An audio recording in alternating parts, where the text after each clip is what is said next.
Need right there, shopeverylittledetail.com. If you will give me 2 minutes here, since it is the sponsor of the show, shopeverylittledetail.com, custom apparel of all different kinds and sizes. It's also my wife's website and company. So let me show you what I'm talking about here. Oh, I gotta fade this out. There's not a great fade on this thing. Can I manually do it? See? Doesn't fade easily. All right, so check this out. Delco Steve, you could join the conversation for this because this is what my wife made this today because she got a request for a Rick Roll QR code hoodie. I don't even know what that means. Well, I gotta go live on Instagram here for a second. I know what the QR code means. All right, but... so you know what Rick Roll means? No. All right, so Rick Roll is Rick Astley. Do you know Rick Astley? No. He has a never gonna give you up. Okay. Yes. He's this white, nerdy-looking white dude, and he has this rich, soulful voice, and it's such a great, powerful voice, and it's like a '90s video song.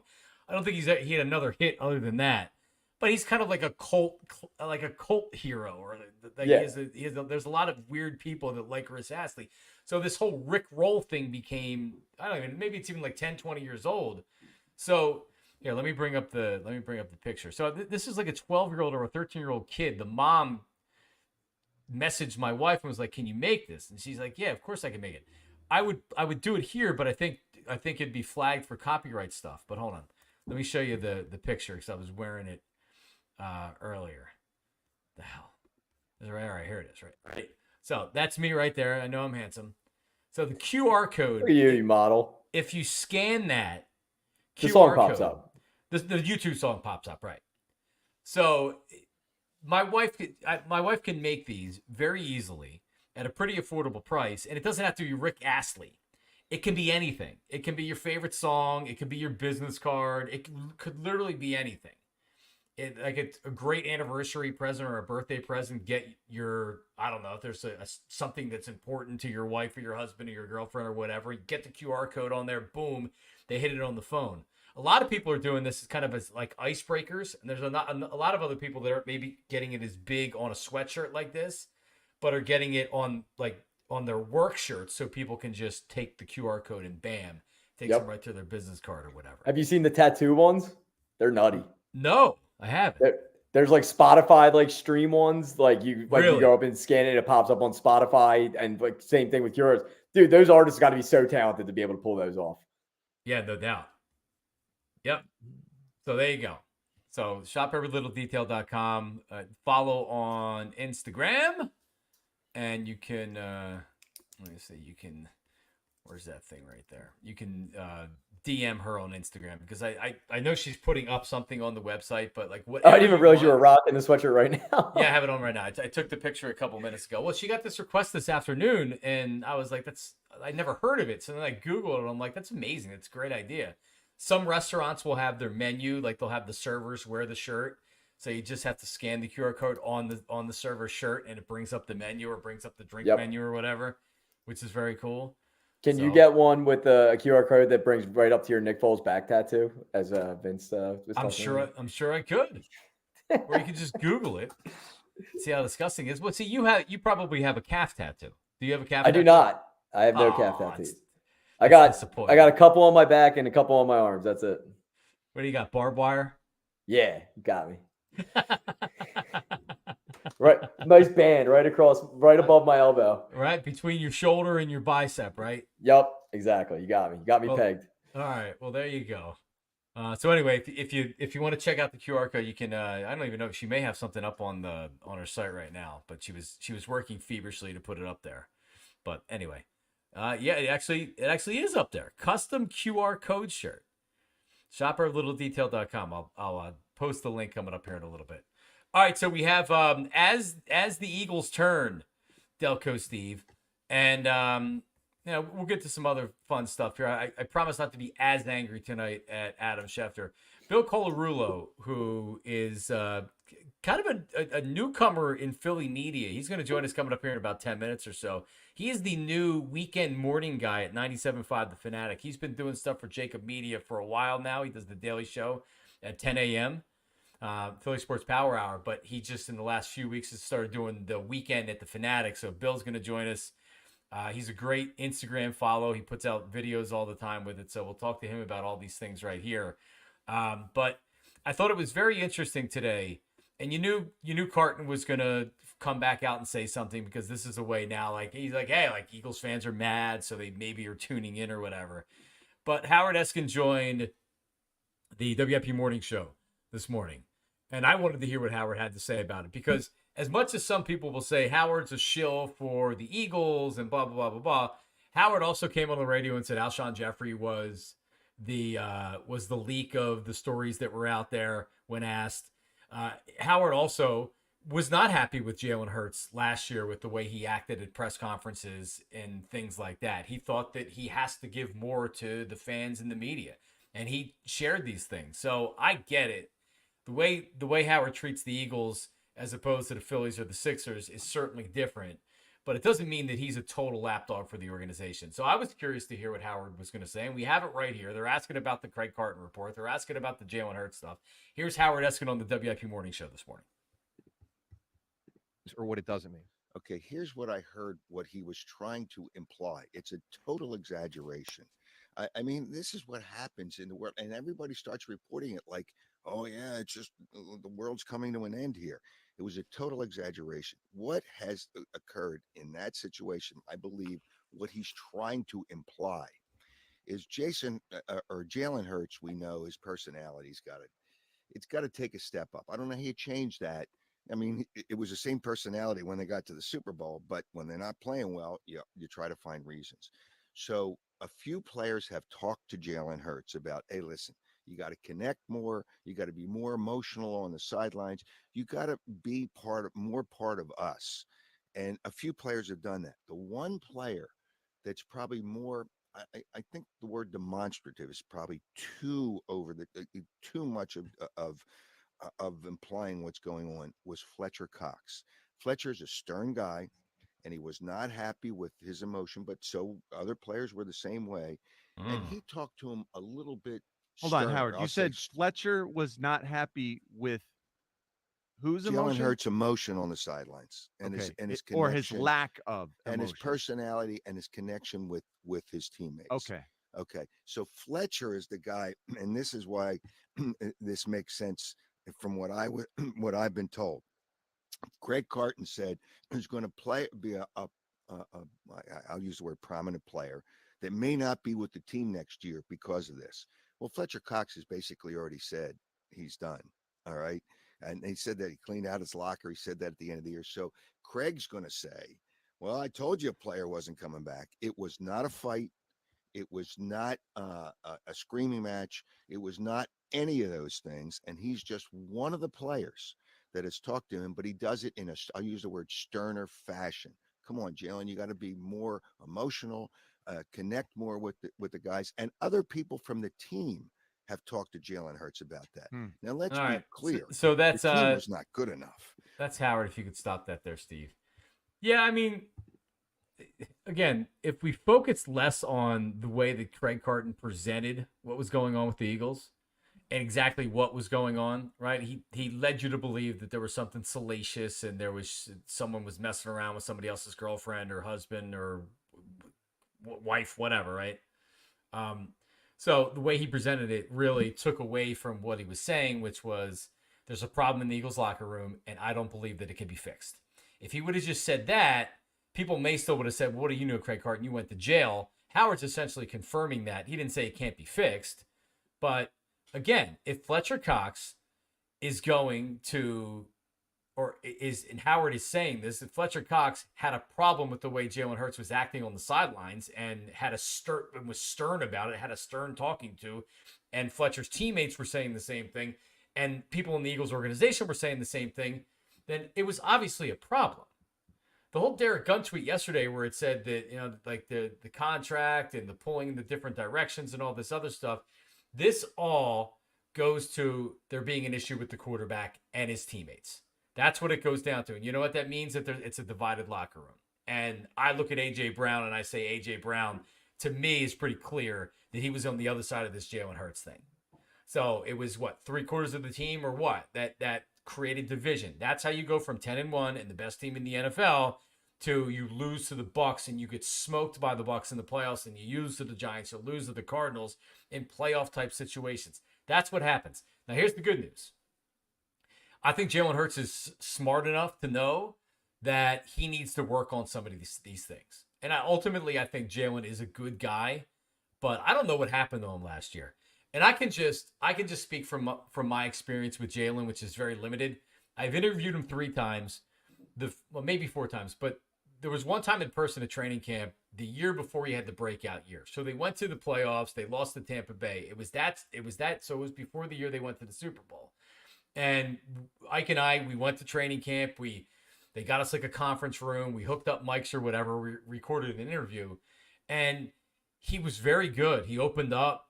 I asked him about, like, are you aware, like, if you have a great year this year, you could literally turn this into a $200 million contract. You could, and he said, yeah, I know that, but I don't worry about that. Things will take care of itself. And he was like, cool. And he answered questions. He had some fun. And then I've interviewed him a couple times since then, and he just gave you nothing at all. He's not the same person anymore. Well, I don't know if he's changed or not. I don't know if he's become more guarded. I don't know if That's what I'm not saying he's like personality shift sort of thing, but he's not the open dynamic person that he was before. But I mean, he just like, and what I've heard from some people behind the scenes is that he just hasn't, he wasn't giving as much to certain things as maybe he was before. I'll give you an example of when we were doing the WIP, the radiothon that they do that benefits the Eagles Autism Foundation, which the Eagles do a fantastic job with. WIP does a great job with it. I look forward to it every year. And as part of the 2 days or 3 days that you're doing it, you get players to call in to talk about the item they're involved with, right? So Jalen was involved in like lunch. So somebody bids a lot of money to go down, check out NovaCare, and then have lunch with Jalen in the NovaCare cafeteria. And like he just wasn't like, he came on and we tried to have fun with the item, and it was just, he was a dead fish. It gave us nothing. And when you're interviewing a player, I've done a lot of interviews in my careers with players, and you remember the ones that you're like, oh my God, I've asked 10 questions, and you looked up and you're like, holy shit, I've been on for 4 minutes. Right? And you don't have anything else to ask him because he's giving you nothing or giving you short answers. You got 11 minutes left to work. I got nothing. And you know it's bad, but you also don't want to get off after 3 minutes because it's going to be awkward, right? And it was one of these things with Jalen. I tried to have fun with him. He just like, he had no interest. He had no interest in so like, why do it? Why even do the interview if you're just going to come on? It sounded bad. And then afterwards I said, well, that's the last time I'm going on with him, because that was like 2 interviews in a row where he was kind of a dick, to be honest, like just unnecessarily. He was just kind of a dick. And I heard that he acted like that towards like just in general, that people were kind of rubbed the wrong way by his behavior. So I don't know if he became guarded or he's just, because he's so focused on the game and everything else. And that's awesome. That's Kobe behavior until you lose. Then you hate it, right? So all I'm saying is I think it's more about that. And I think Jalen is smart enough to know, like, hey, I got to make some changes with that. Here's the thing, though. The same thing was said about Carson Wentz. I've been thinking the same thing this whole time. Same thing was said about Carson Wentz. And he tried. He bought shotguns or whatever. Remember, they were down by, like, they came over his house and Jason Kelce. They went to Montana or whatever. Yeah. Or South Dakota. Yeah. So Carson Wentz tried as well. But ultimately his play regressed. But I mean, I think that's where we are with Jalen Hurts. I don't know if I believe they're someone banging somebody else's wife or girlfriend or anything like that. But here's where I do think it's major trouble. I don't believe A.J. Brown and Jalen Hurts are on good terms at all. Because I haven't heard anybody say, well, that's not true. See, that's the thing when Adam Schefter says, well, anybody can throw something up against the wall. And I texted the Eagles and they told me none of that shit happened. Okay, Adam. Well, have you looked into Jalen Hurts and A.J. Brown's relationship?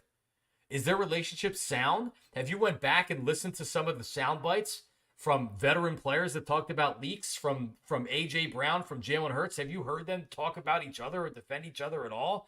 That's the real problem for me. Forget about Craig Carton. Everybody wants to focus on Craig Carton because he's actually made himself relevant with this stupid thing that he said on the air. I just fear that the Eagles are in real trouble because now Nick Sirianni's the head coach that needs to figure his way out of this. And if Big Dom gets suspended again, he probably won't be able to because Big Dom. They should just name Dom head coach. I mean, that may come at some point. Assistant head coach or something like that. I think he already has something like that. He's not assistant head coach. No, it's like a special advisor to something. It's insane. It's not just really? security. Yeah, I remember seeing it before. I'll pull it. I'll see if I can find it. All right. Well, hopefully this isn't like the screenplay incident. Oh yeah, what did you get fooled with before? Oh, I got fooled so bad. I got fooled so bad. I'll own that one. Yeah, but what was it? It was So what the way I read it was somebody tweeted about how many, like, the efficiency of the plays they ran on it, and then someone commented on that. So I just assumed it was the same thing, and it was just some dude freaking trolling the guy, and I'm like, and then literally the next tweet was, "This can't be real," and I didn't see that one. It was a stat that was clearly not believable. Correct. And I totally it's supposed to be funny, and you're like, yeah, you took note of it to say on the show. Well, I saw it months ago, and it was literally it was right after the regular season ended, and it was just like, okay, yeah, I could buy that, and then forgot all about it, didn't fact check, and I just like, oh yeah, I'll say that. Right. Well, good job by you. Yeah. All right. Well, let's bring in our buddy. And man, if you're driving around on Saturday and Sunday mornings like a lot of us guys do, and you haven't listened to the Fanatic in a while, well, you need to do that because Bill Colarulo not only does a Monday through Friday show on Jacob Media at 10 a.m., does a podcast as well, Legal Hands to the Face. That comes out on Mondays, Bill, I believe. Yep, Monday nights. Monday nights, and now is anchoring 97 The Fanatic every Saturday and Sunday morning, and he joins us right now. What's up, Bill? I'm working harder now than I did as a lawyer, man. I'm not even kidding around, dude. I do more research now and more reading now than I ever did as an attorney. It's crazy. All right. So, and again, every Saturday and Sunday morning, do you come on early? Are you 7 o'clock, 8 o'clock on the weekends? 9 to 12. Fanatic runs national stuff early in the morning from ESPN. So I'm on 9 a.m. to 12 p. So not by 9 a.m. Bill is on there, and he's normally talking a lot of Eagles, although he can handle himself in all the different sports. That's for sure. But you're going to get a lot of Eagles conversation, which is very good. But you mentioned you being a lawyer. So before we get to the Eagles stuff, you were not only a lawyer, you had your own firm. Yep. You were over, I believe, in New Jersey. I Googled you as a lawyer because I wanted to see what your reputation was. A 4.9 stars out of 5 on Google, including like unbelievable comments of how we did a nice job, man. We really did a nice job. We started the firm back in 2015. I was a trial attorney for 15 years total, but the firm itself we started in 2015, and we grew it. We went from 3 people to like 38 people, and just kept hiring just great people. You know how that is. You work with good people, you bring good people in, you're going to continue to do a good job, and we just kept doing well, and more people kept joining it. So it was great. It was really good. But for me, I just turned 40. And when I got to be about 39, I started not to have a midlife crisis, but say, you know what? I've always wanted to do sports talk. This is what I've wanted to do my whole life. And when I was in college, you have your parents who mean well, but they're like, you can't do that. There's no money in it. It's such a crowded field, right? So you listen, and it's like, for me, growing up, my dad was a cop. My mom was a secretary. So for me, it was like you had 3 things you could do. You could be a doctor, a lawyer, or a businessman. Like, that's all I thought that you could do. So I was like, all right, I'll go to law school. You picked law. And I'll go to law school. I was a college athlete, never really concentrated. I played sports. And then I'm like, all right, I'm going to try to focus on becoming a lawyer. But it was never my dream. I never wanted to be an attorney. So I did the trial stuff. I think it helped me because I was able to be on my feet, talking to juries, talking to judges, doing things like I'm trying to talk to people about shit they don't want to hear about. You have jurors who don't want to be there, and you're trying to get them to listen to your points. Now I get to talk about stuff people give a shit about. People want to hear about the Eagles and the Phillies and it's great, man. I used to have jurors like falling asleep when you're trying to get their attention and create storylines during a trial to be like, listen to me, you know? So that's so cool. So you're giving like your closing argument, and you're looking over at the jury and you're speaking to them, and you can see it's almost like a teacher in class that knows everybody's falling asleep and they're so some of them bored. don't care, man. Some of them don't care. I mean, look, because nobody wants to be a jury duty. You know, so what I used to try to do, and I think this used to help me, was some of the lawyers I would be going up against were older. They didn't know how to use technology at all. Right. So I used to bring technology into the courtroom. I used to do, presentations, PowerPoints. I used to try to get people really engaged. And I used to explain to, potential clients or lawyers that would come into the office, like, look, people are visual learners. They don't want to just be spoken to. They don't want to get the yellow notepad like most lawyers do. Get up there and just talk. Give them visuals.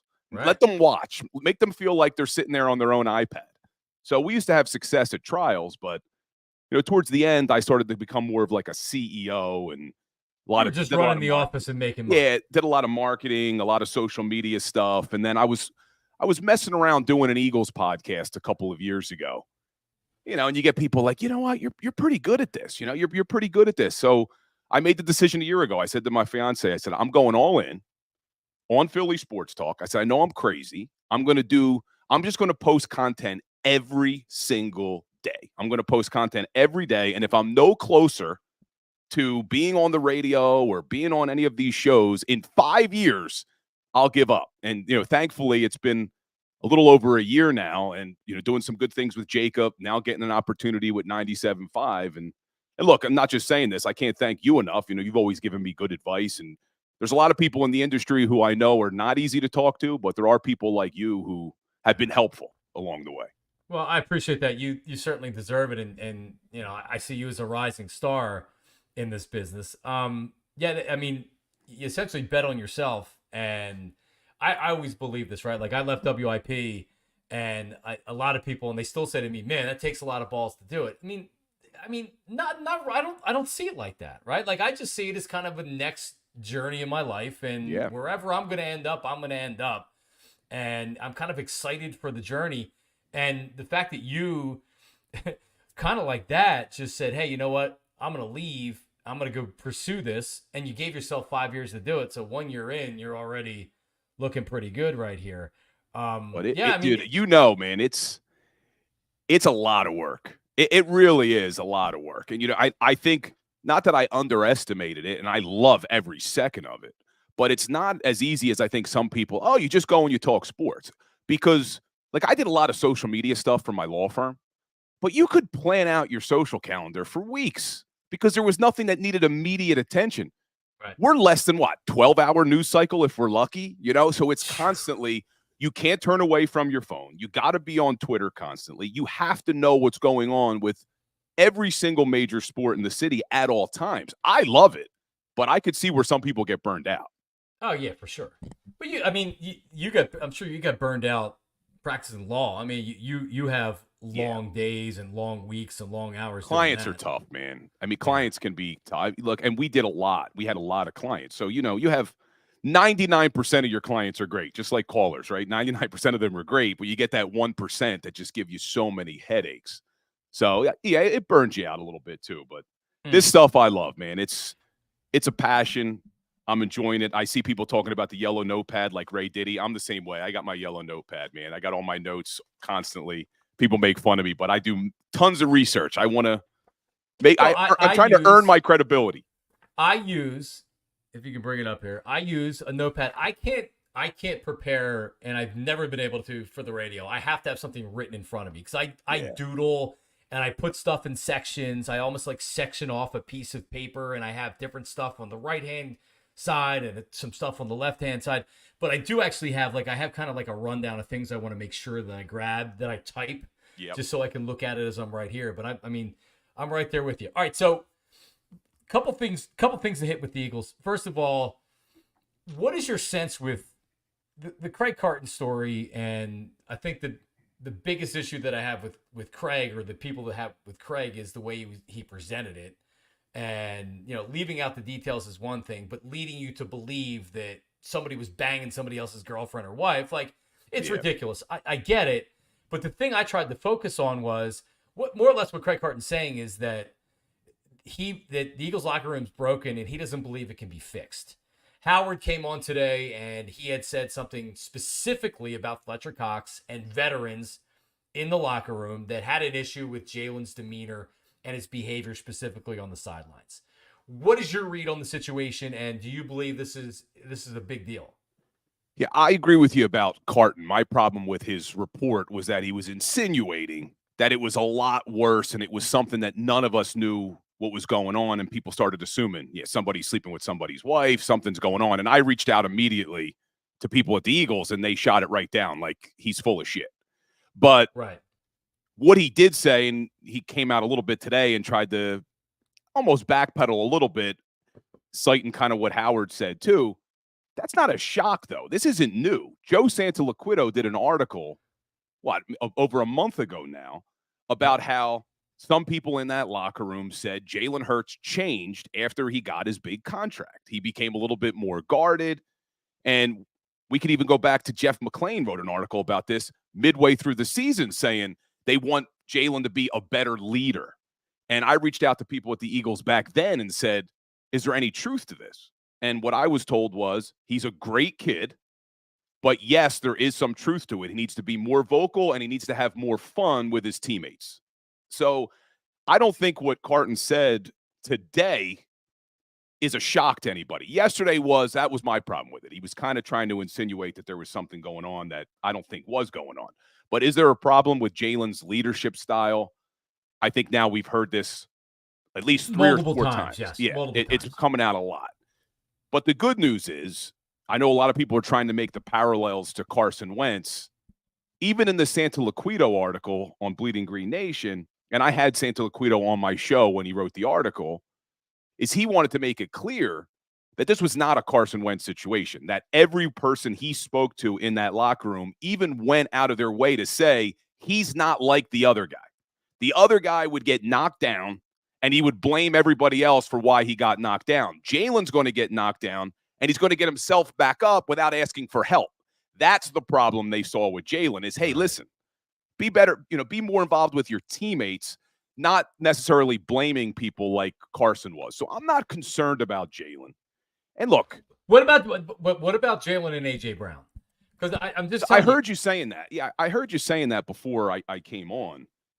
Something does seem off. I don't have any, no one has told me that. I haven't gotten confirmation from anyone that there is a problem between Jalen and AJ, but you also haven't gotten like the reverse of that. Like I haven't seen an AJ or Jalen kind of come out and be like buddy. Like when AJ got signed here or traded here, we found out they're best friends. Yeah, they're posting videos. He's his godfather of his kid and all that. And now it's almost like you don't see these guys together. You don't hear anything about these guys. AJ doesn't speak to the media for that length of time. He didn't speak to the media. So, yeah, where there's smoke, there's fire. I'm concerned there may be something going on as well, but I'm still hopeful. And maybe this is just, because I don't want the things to completely go off the rails, that Jalen and the locker room are going to be fine. I have a bigger problem with what D-Gun said today about Coach Sirianni. That's my more problem than I have with Jalen. And Big Dom, it is for sure, because we don't know just what if there is a major issue in the locker room, if it's something that can't be fixed, right? Like we're kind of speculating, and I actually believe that, especially if it's AJ Brown, if AJ Brown and Jalen Hurts have an issue with each other, that's going to fester. But you hope you can repair it. With Nick Sirianni, if it's being explained to D-Gun that the problem and why the wheels fell off was because Big Dom wasn't on the sideline to control Nick Sirianni from fighting his players and coaches. And I heard Howard talk about this too on the morning show this morning, WIP morning show, that and I saw you type up there, he's a special advisor to the GM. Is that Dom's title? Yeah, he's special advisor. Security guy? Special advisor to the GM, yep. Since 2011. Full disclosure, I used to work with Big Dom. I used to work with the Eagles. I used to be on the sidelines with Big Dom. I did that for about 7 years. So Big Dom's actually a friend of mine. He's a really good dude. Does a great job. You were on the sideline with Big Dom? Yeah, I used to work with Big Dom when I was in law school. So this was going back to, it was the first year T.O. was off the team. So I think that would have been 06. The first game I ever worked with Big Dom was when the Cowboys came back into Lincoln Financial. And I think Lito may have picked it off and went the other way. Yes. I think that was that game. So that's when I started working there. And I did that for about, man, I was a lawyer too. I was a lawyer and I would do that on the weekends. Sundays, I would work the games with Big Dom. I was player security. So I would hang out on the sidelines, make sure no media was bothering the players. I'd be in the locker room, make sure no media came in. And then I would run the tee out to David Akers after field goals to hand him the kickoff tee. That was Did my you job. really? Yeah, that was my job. And I remember I was single at the time. I used to tell girls like at the club, yeah, I bring the tee. And they're like, I thought that was a kid to start the game. I'm like, yeah, but then I do it after him. Then I do it. Oh my God, that's so funny. All right, so full disclosure, Big Dom. Yeah. One of my biggest regrets in the last year was the day after the San Francisco game where he got tossed. He came to Chickies and Pete's like he always does for the Brandon Graham show on the Players Lounge. 90% of the time he comes and he hangs out just to make sure everything's cool. Yeah. And I didn't want to go up and bother him and ask him for a selfie. You know what I mean? Like I was like, I'm not gonna bug him. He probably doesn't want to be bothered. I like Dom, but I'm not going to be that guy. Yeah. Everybody in the freaking place got a selfie with him that night except for me. And now I don't have it to share. The legend of Big Dom has grown so much this season. I mean, there was already the legend of Big Dom, but now after with Dre Greenlaw and now this whole mess with what D Gunn's reporting. Yeah. Big Dom is a legend, man. He's actually a celebrity. They did the autism thing, where they were raising money for charity and you could have lunch with Big Dom. Didn't it sell for like 30-40 grand or something ridiculous? He was lunch with Dom for the WIP Radiothon was doubling Howie Roseman's number until the last hour of the auction. Where I'm sure somebody got a nudge. Yeah, it was like, hey, you better, like, hey, don't let Big Dom win this thing. Howie's got to go for more. Right, because Howie last minute all of a sudden jumped up like 10-15 grand and beat Big Dom. Yeah. So to your point, Big Dom is a legend. But that bothered me. And look, I don't know. I know Howard tried to downplay that report today, and D Gunn. In fact, D Gunn's going to be on my show Saturday on the Fanatic. So if you're listening, nice. D Gunn's going to call in. We're going to talk about it. But he doesn't make stuff up. So this is an accurate report. Now, how serious this is, how much did Big Dom really contribute to Nick Sirianni and fighting with players and coaches? I'm not sure, but he's getting this from somewhere, and he's not making it up. And I've been a big defender of Sirianni. The season ended, and I said, once my emotions subsided, I've been saying on all my shows, Sirianni deserves to come back. And what I was looking at was Super Bowl hangover. Only 6 coaches that ever lost a Super Bowl got back. And you're talking about 6 legends, John, that made it from after losing a Super Bowl to get back to a Super Bowl. And none of those guys ever did it after losing both their offensive coordinator and their defensive coordinator. That's only happened twice. George Seifert, 1995, with Steve Young as his quarterback, couldn't get past the divisional round. 2005, Bill Belichick with Tom Brady as his quarterback, couldn't get past the divisional round. So what I was saying in defense of Sirianni is we were asking him to do something this year that's never been done in NFL history. The guy deserves another shot to come back.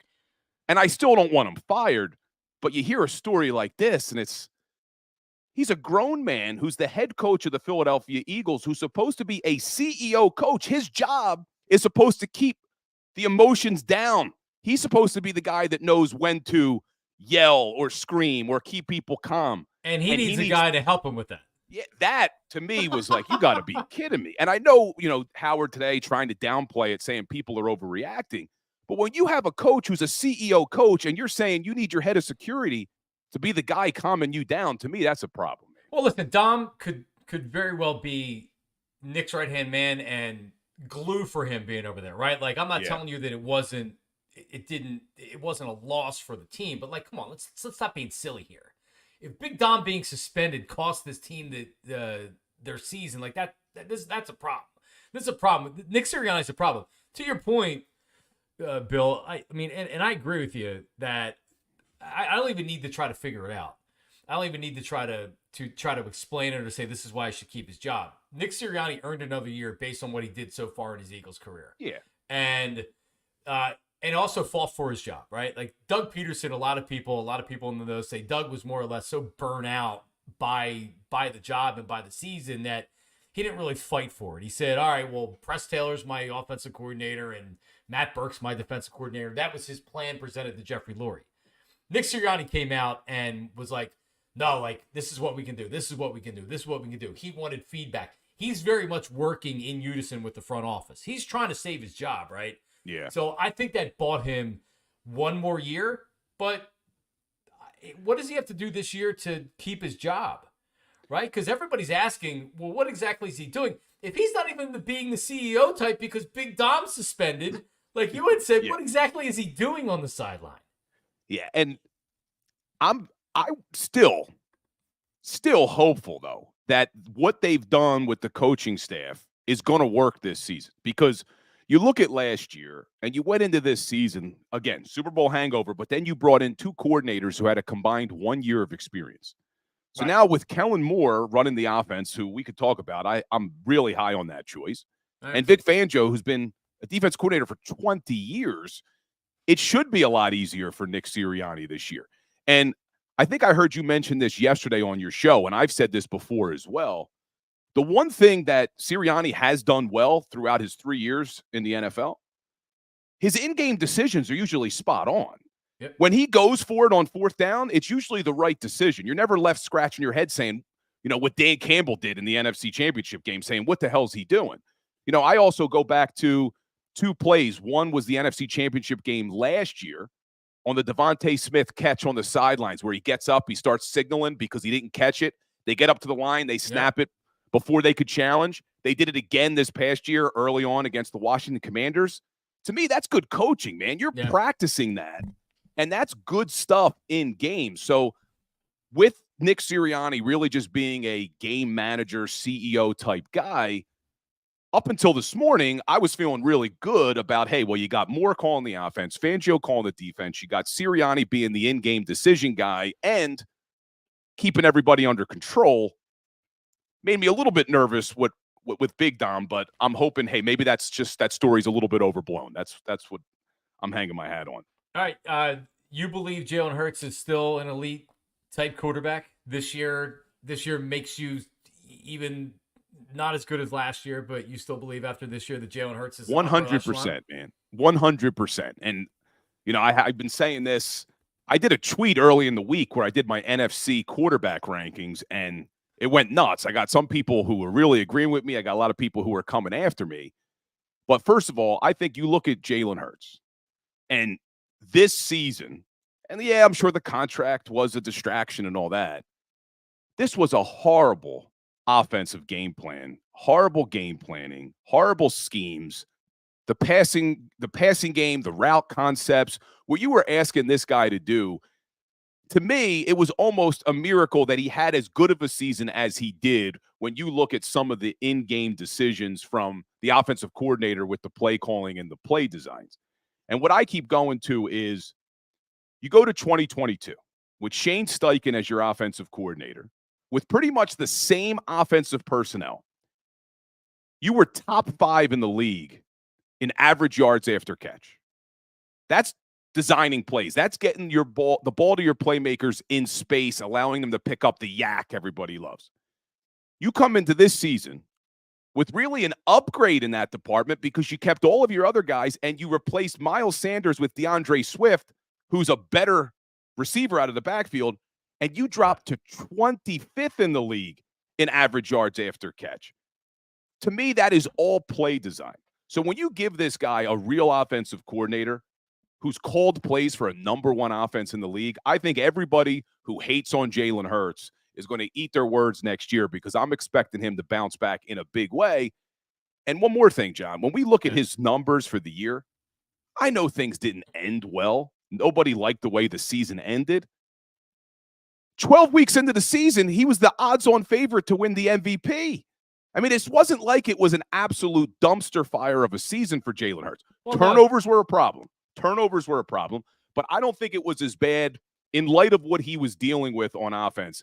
I actually think Jalen did pretty well, and I'm expecting him to have an MVP caliber season. Well, if the season ends after the Bills game, we're talking about the legend of Jalen Hurts. Yeah, exactly. The way he was playing. They were coming back in the second half of every game. I mean, I remember saying numerous times, listen, he might struggle in the first half, and that offense doesn't look great in the first half, but if you need a couple drives in the fourth quarter, that dude's going to be right there. I give him a mulligan. I don't believe that it was all coaching. No, he needs to play better. I agree with you there. His pocket awareness is crap. Yeah. He's not stepping up in the pocket. He had a bad feel. He was seeing a rush that wasn't there. I mean, after that San Francisco game, Bosa said, "Here's the template for getting the Jalen Hurts. He looks for the rush every time. He looked for the rush every time. You could see it." But to your point, with good coaching and with play calling that makes sense. Yeah. This is all about, like, Brian Johnson was just getting a play and getting a play. Nothing. There was no rhyme or reason. There was no setting up other plays for later in the drive or later in the game, and you could just tell, like, an experienced play caller like Kellen Moore will make a huge difference with Jalen Hurts in this offense. So I was doing the game day shows for Jacob Sports, so I would be down at Ocean Casino watching every game with Seth Joyner. And we would watch the games, and Seth Joyner, as you know, man, he's so damn good. You just spitting facts. And watching the game with him was unbelievable because he's even better in the green room. I used to say to Jacob, like, we need a freaking camera in here watching Seth Joyner watch the game because it was just gold. But that's what he would say every game, talking about how, where's the offensive coordination? Like, there's nothing setting up other plays. Everything just seemed like there was never a rhythm. And even when they would have success, it was like almost like they were having success in spite of themselves. So I'm excited. I'm excited for what Kellen Moore can do. And I know there's some people who were concerned he's not going to run the football. He had a top 10 rushing offense in Dallas. And a lot of people cite to that quote that, hold on, let me see if I could find it. There was that quote that Mike McCarthy gave, which said, we're going to run the ball. Yeah, I want to run the ball.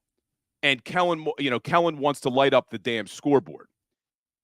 Well, if you look, Kellen Moore's last year in Dallas, they ran the ball 531 times, which was sixth most in the NFL. He leaves, and Mike McCarthy, who said, I want to run the damn ball, he only ran it 468, which was 14th in the NFL. So that made no sense. McCarthy actually ran the ball less than Kellen Moore did his final year. No, and McCarthy was out of line talking like that after Kellen Moore had left. More obviously, he wasn't happy about it. He handled it like a pro, but there's no reason for that. No, they weren't. Mike McCarthy wanted to call his own plays. He wanted to run his own offense. That's why he got him out of there when he did. Yeah, and look, McCarthy did a good job up until what the Cowboys always do. They're gonna collapse in the playoffs. So, and that's why the Cowboys, no coach in NFL history has won a Super Bowl with two franchises.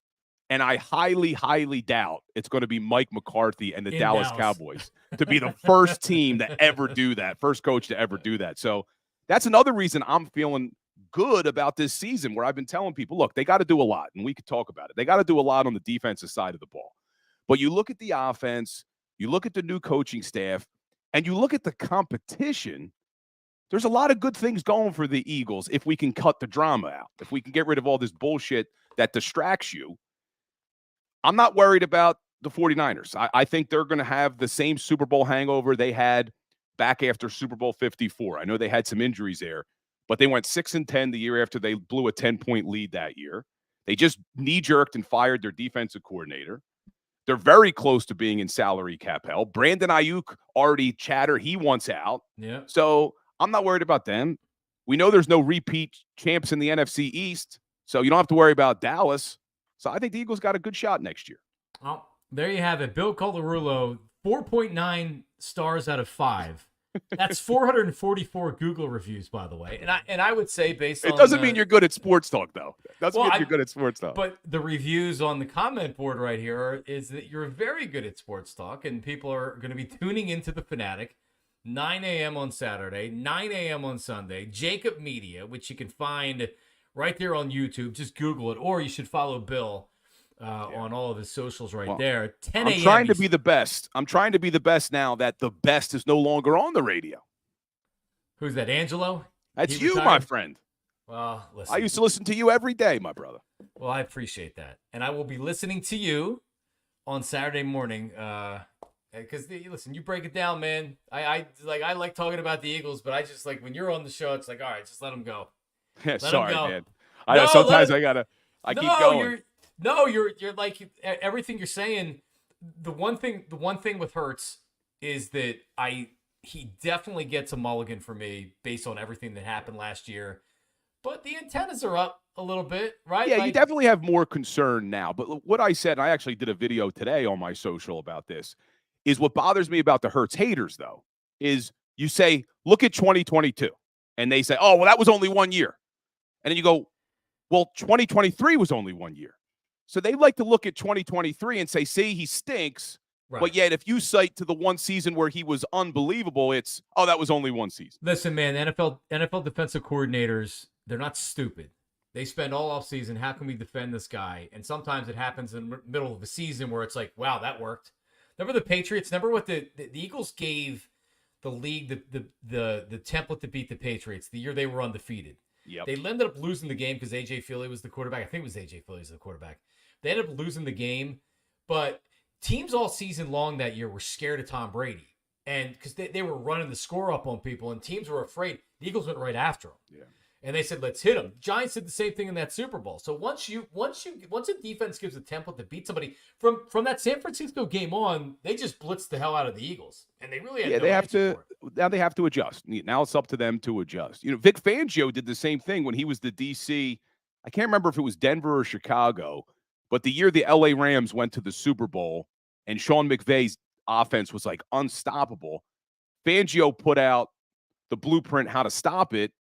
And Bill Belichick used it in the Super Bowl to beat the Rams and really shut down that offense. So you're right.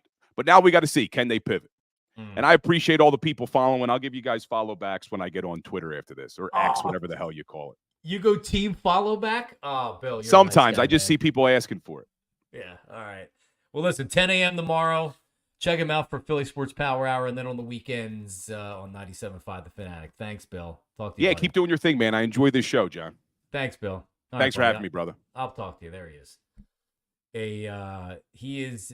He is awesome. For a guy that's been doing this for less than a year, and he reached out to me, I don't even know how long ago now. We have a mutual friend, and I was just like, yeah, sure. He was doing his legal Hands to the Face podcast, and I went on, and I'm like, this dude's really good. And then he's putting out the videos on Instagram and stuff, and it's like, wow, this dude's going to actually, like, he's going to do this.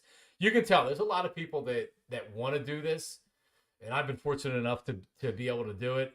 But to be at 40 years old, to have no experience doing this at all and say, hey, I want to get into the sports media and be able to do it, man, takes commitment and hard work, and Bill's the man. So there you go. I mean, it's honestly the same thing that Delco Steve's trying to do right now. He's not 40 years old. 32. 30. All right, there you go. 32. I have his quarterback list. You do. All right. Yeah. And people are complaining that he tweets a lot more than you do, Steve. I think that's more complaining that I don't tweet. Yeah, people are looking for it.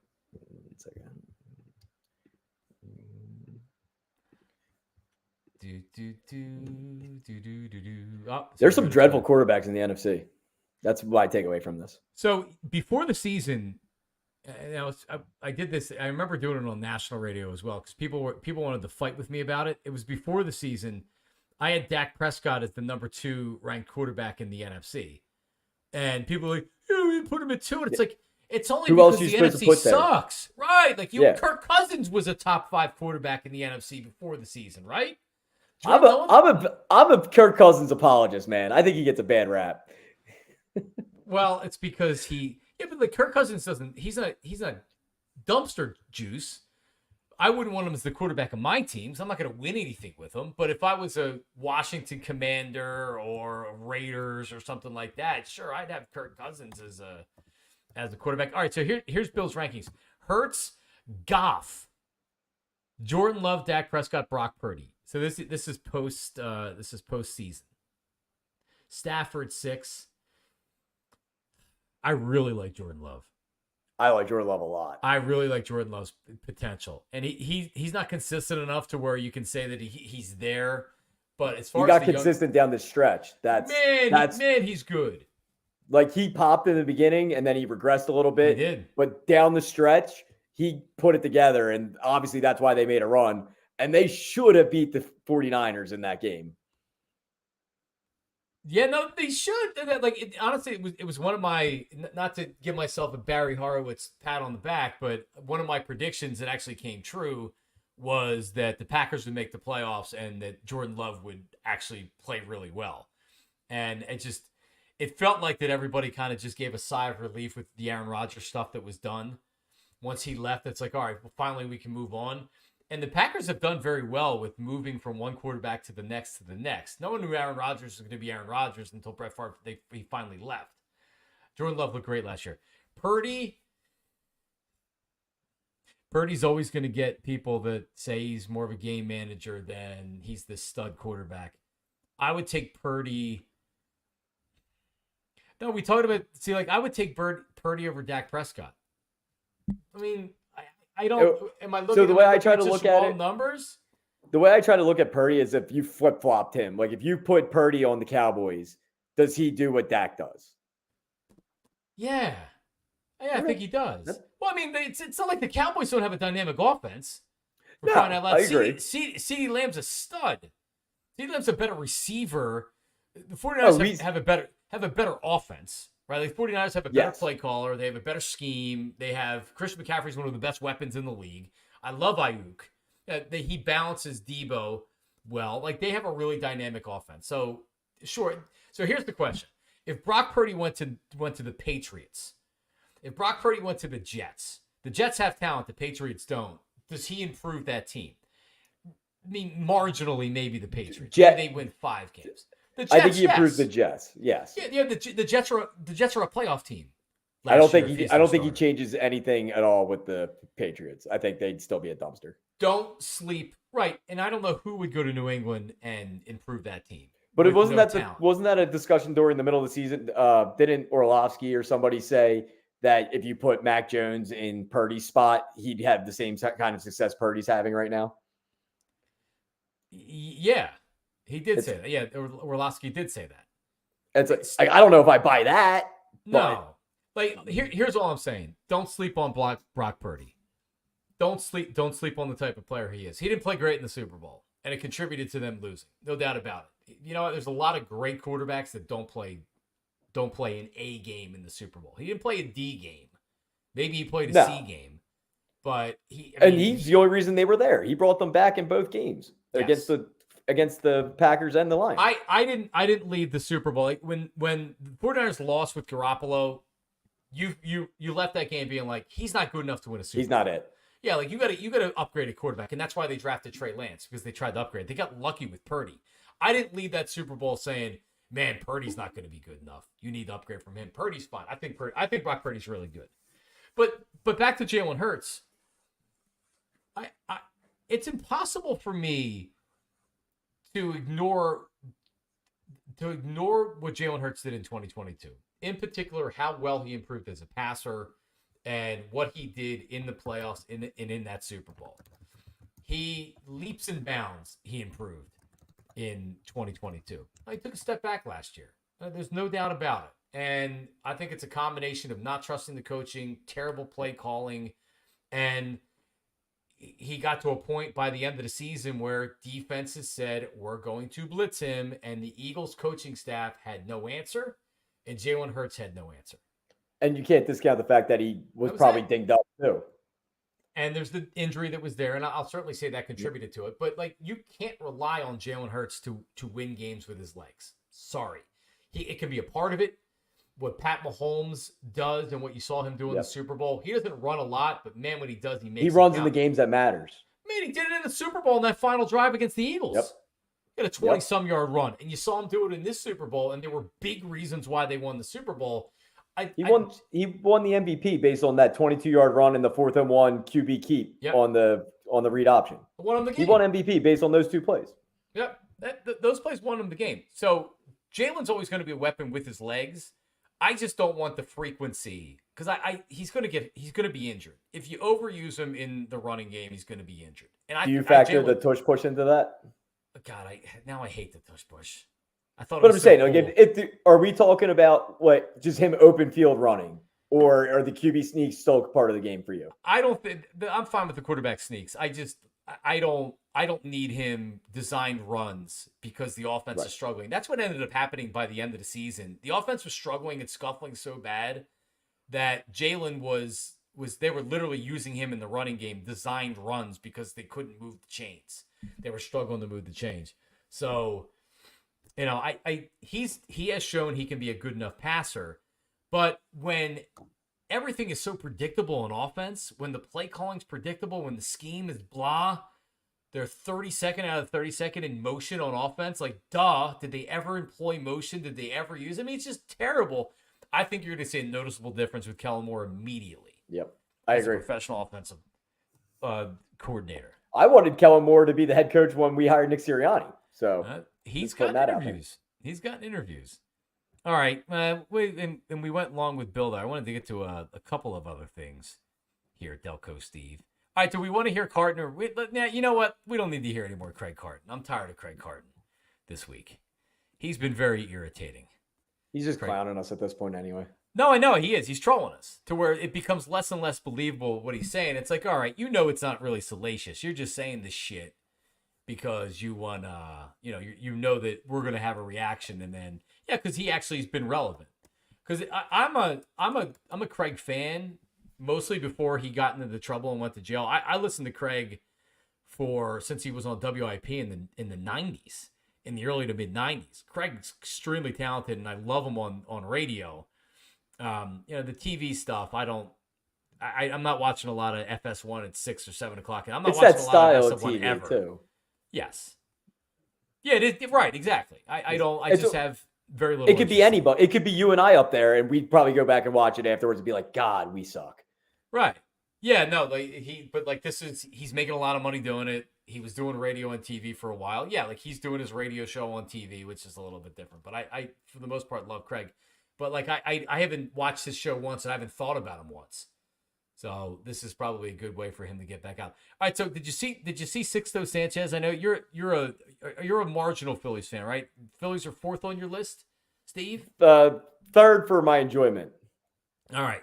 Well, Sixto Sanchez was a huge prospect. Yep. Into the Marlins, right? Or not? Yeah, Marlins for in the Real JT. Muto trade. Yep. Yeah. I know a thing or two.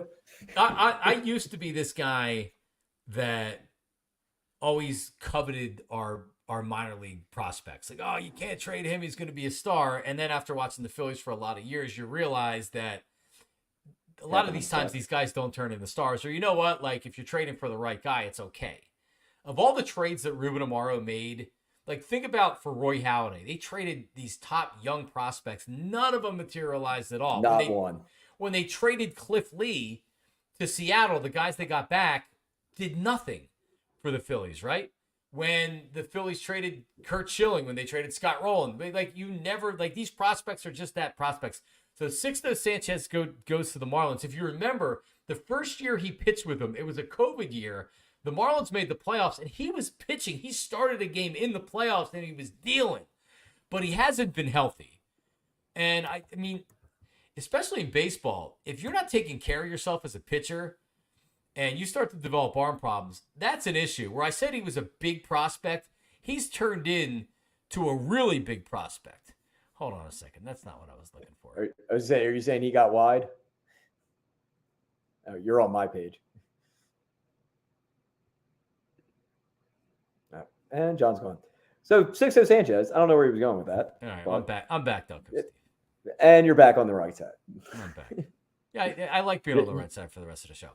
You pulled up my screen share. That's all right. So I'm trying to find it here. Sixto Sanchez. Oh, so you pulled up his. I look just at had it Sixto up. Sanchez now. Look at him. Holy smokes.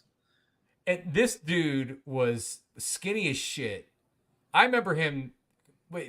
International players, you can start drafting them when they're still teenagers, right? And the Phillies signed him when he was a teenager. So I remember him being 18 years old, 19 years old. Yeah, he was playing in the low minors. Yeah, and it was like, I always thought he throws so fast and he has such great action on he's so fat now. But like you always worry about with pitchers that have that great movement on there and throw so fast, but are like 150, 160 pounds, right? Like he doesn't have the body to sustain that type of velocity and that type of movement on the pitch. And he's shown that he's had, did he have Tommy John or was it a shoulder issue? Anyway, I think he had Tommy John. He clearly doesn't take care of himself if he's that fat and he's coming off it. He's pretty much missed the last 2 seasons, hasn't he? Sixto Sanchez. Yeah, he hasn't pitched since 2020. Right.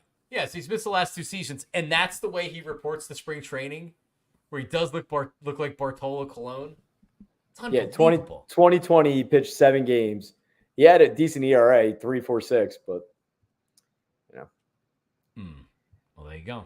That's it. All right. That's all he's got. This one's worth playing.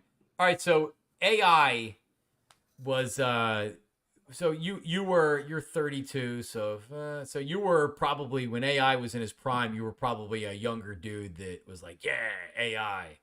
Yeah, awesome. When they went to the finals, I was in 3rd, 4th grade. All right. Yeah, so I think that was the first time I watched any basketball, and I like the Lakers because yellow is my favorite color. You're a Laker fan? No, I would say I liked the Lakers at the time. It was like, oh, yellow. They wear yellow. This is cool. You like the jersey. All right. So, yes. But did you like the Sixers after they went to the finals, or no? Oh, I bandwagoned the hell out of that at the end. I probably didn't watch for another like 3 years. Right. Well, AI was definitely a prolific scorer. He was on Shaq's podcast. What is Shaq's podcast called? Whatever it's called, the Big Shaq podcast or something. And they were asking him about how many points he would score, because I think the further away we get from Allen Iverson, and it was really a shame too, because if he would have taken care of his body, if he would have taken care of himself better, and you know what, like, it's just, maybe it's one of these things where that was Allen Iverson, and there could never be another Allen Iverson unless he did it that way. He was the closest thing to like a international rock star or international rap star that you could have in the NBA. He changed the culture of this country and of basketball in the world. He really did. Yep. He helped usher in the hip hop culture in the NBA. But man, being 6 foot, not even 6 foot tall, and how he was able to score, and he was not a great shooter. He was a gunner, but he could get to the basket. He would lay it up over centers and trees, and how he was able to score. He was an amazing, amazing player. So here's Shaq and AI. Shaq's asking him about how much he would score in today's game. So here is that right now. We were allowed to touch people up, hand checking up the court. Somebody asked me this the other day, so I'm going to ask you. What would you average in the game today? If you went for it. Ain't that tooting my horn? Yeah, that's okay. Okay, if I averaged 30, I lost the scoring title to Kobe the year he averaged 35. I averaged 33. Man. And I'm just thinking, like, if I was to play in this era where it's wide open, if I can average 33 in a season, I'm going to just take it up to 43. I know 10 points more. I agree with that. Gotta be. Shaq, I agree with that. By the way, Shaq, I want to know what Shaq's answer was for that. What, for his scoring numbers? Yeah, what his scoring numbers would be in the league today. Well, do you think they'd be lower? I don't know. Who's stopping him from getting to the rim in the league? No one stopped That's what I'm him saying. then. There was bigger dudes then, so who's stopping him now? There were actual centers then. There's no centers now. It's like you got Joel and like maybe 3 other guys that are his size. So it's actually an interesting question that you bring up Shaq with that, because everything now is 3-point shooting, and AI was not a great shooter, right? If you look at his field goal percentage, he was not a great outside shooter. He was not a great 3-point shooter. Now, when he got hot, and he was feeling it. Sure, he could light it up from everywhere. His game would probably be different if he came up today, because if you look at any big man, very few big men that come up play with their back to the basket, at least if they want to get drafted high and they want to make a lot of money. They're out there shooting threes. You got the Wemby's and the Chet Holmgrens. Yeah. So where does Shaq fit into today's game? I mean, I always believe, and I say this all the time, the most dominant basketball player I ever saw was Shaquille O'Neal. I've never seen a player more dominant. No one could stop him. And this is with very little skilled game. He developed a little bit of a baby hook, but he was just raw power and athleticism. And man, if you put him on the block, no one's stopping him. No one's stopping him in the end. You could give it to him every time down the court in the NBA today. But wouldn't teams want him to take the 2 because then they can shoot the 3? Aren't you almost? Yeah, but if he's not missing any of them, yeah, but then you're gonna miss threes. You're gonna miss threes. But then they foul him. I don't know. I love. I would love to see Shaq it. Was awesome. And by the way, Shaq loved Allen Iverson. I've heard Shaq talk about how he always wished that he could have played with AI. You could tell that he's got like admiration for him just in that 40-second clip. Yep, he loved Allen Iverson. And part of it was probably because he was the anti-Kobe, right? You had Kobe on one side and you had AI on the other. Yeah. And him and Kobe butted heads for a long time. But man, Allen Iverson was something else. I remember that year that Kobe averaged 35 and beat AI. Man, it's, you wonder what Embiid would have been able to do. And I guess the 76ers, it's a final. 76ers were losing to the Nets. And it is, and a lot of people, I got some people that were like, well, why aren't you talking about that? It's like, sometimes you just need to do your show. And, there's a lot of people are watching this not in real time. They're not watching it live. They're watching it later on. So you don't want to focus too much on what's going on. But not the Nets. They lost to the Knicks. The Knicks beat them at the Wells Fargo Center, 110-96. And it was, when I look at the game cast here, yeah, the Knicks pretty much were comfortably in the lead. Sixers came back a little bit there in the second half, but too little too late. Kyle Lowry's debut for the Sixers. Yes, yeah, he scored 11 points in 25 minutes. Maxey, 35 points. Buddy Hield, 14. Tobias Harris has to score more than 7 points. Sorry. Yeah. 100%. He's so streaky, man. I don't get it with him. You know what it is? When you're not depending on it, he'll give you a good night. Yeah, you're winning a game by 20. He'll have 30. Right. Yeah, he'll have moments, but then it's like, hey, Embiid's out. We need you, bro. He scores 7 points. I'll be happy when he's out of here. Tobias Harris. All right. Well, there you go. Again, go to what's the website? ShopEveryLittleDetail.com. Come on, you gotta know that one. Well, no, because the Instagram is a little bit different. Yeah, ShopEveryLittleDetail.com for all custom-made shirts. And again, I'll share it. I have the QR code. Wait, what would you put a QR code on your shirt or your sweatshirt with? Wait, what would it bring up? Yeah, well, like if I said, "Hey, I'm gonna make you a hoodie," so what do you want? What would the QR code be? Well, since you're teeing me up easily, I would do it for a QR to our 5K that we're doing next month. Ooh, all right. Well, then you know what? I got to make that happen. That's awesome. Tell us about quickly, and we'll talk about it coming up to the 5K. But tell us about it. So we do a 5K up at Bonner and Prendy to raise money for scholarships in honor of my sister. It's a great event. It's a great day. Usually a bunch of people turn out. We, just celebrate. My sister passed away in 2008 or 09. So yeah, so we've been doing this for, I think this is our 8th year now. And yeah, it's been a good event. It's been a good turnout every year.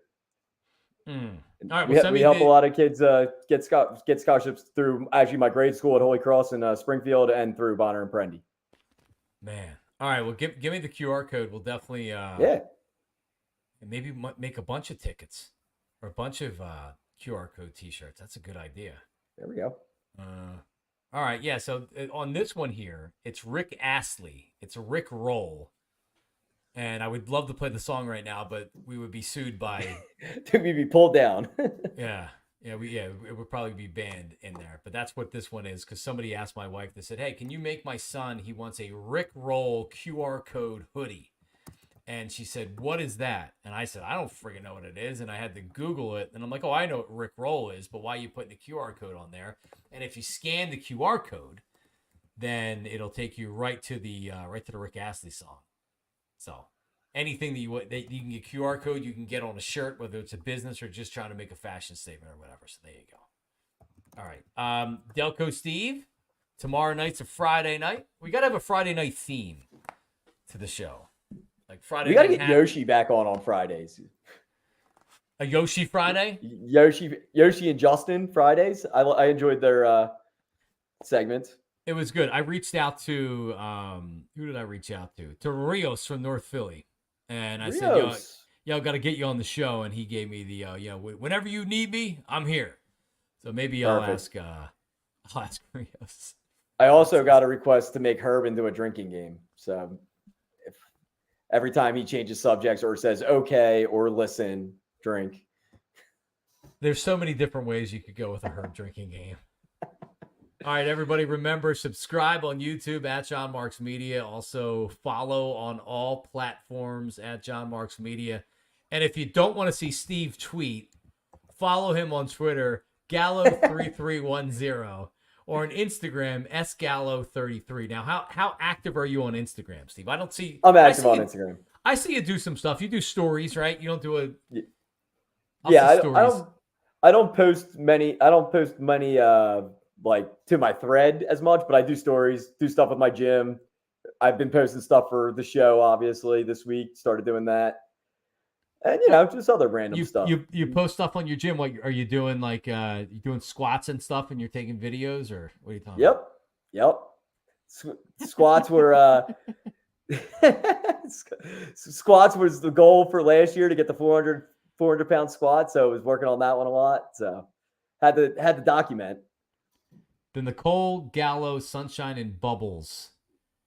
Yep. 5K run and walk Sunday, March 24th at 2 p.m. Registration is at runsignup.com. If you follow Steve on Instagram, you can see that on his stories. And we're going to build that up as we get closer to the date here. For sure. I see the squat. This is an actual yellow shoe, so I can see why you like the Lakers. They're lime green. Relax. All right, so you did 285. Is that 285? That's a lot of weight, man. I think that was for like 17 or 18 or 9, something like that. Look at you. I don't remember. Now, I'll be at the Y tomorrow morning at 9:15.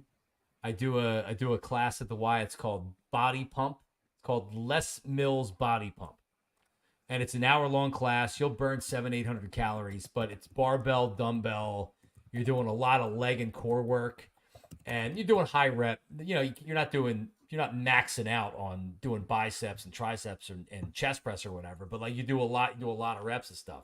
Yep. And so far, and I've probably done this same class. They do Tuesdays and Thursdays in the afternoon. They do Monday, Wednesdays, Friday at 9:15.